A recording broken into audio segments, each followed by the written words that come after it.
Бизнисменот Зоран Даневски е екстрадиран и префрлен во затворот во Штип, откако во Бугарија беше фатен од тамошните власти при рутинска контрола на возила од полицијата. Даневски беше осуден поради тоа што носел одлуки и земал кредити без знаење и одобрение од собранието на доверители во агрокомбинатот Џумајлија. Против Даневски се водат постапки и за злоупотреба на службената положба и овластување и за затајување на данок при продажба на вино, како и за исчезнувањето на државните резерви за жито, чија вредност се проценува на околу 1 милион евра. Зоран Даневски бил откриен при рутинска контрола од сообраќајната полиција во Бугарија, додека се возел во автомобил со уште 3 други лица. Полицаецот што го легитимирал утврдил дека Даневски е лице барано со потерница, пошто бил уапсен и веднаш испорачан на македонските власти.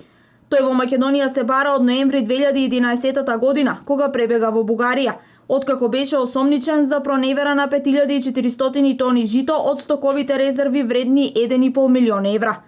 Даневски е осуден на 2 години затвор за повеќе злоупотреби на службената положба, како извршен директор во пропаднатиот агрокомбинат Џумајлија, а за него има уште неколку неправосилни пресуди во Штипскиот основен суд.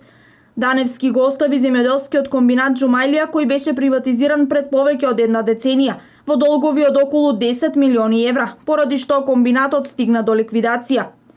Приказната за криминалните дејства на Зоран Даневски започнуваат уште во 2001 година, кога браќата Зоран и Слободан Даневски го добија комбинатот.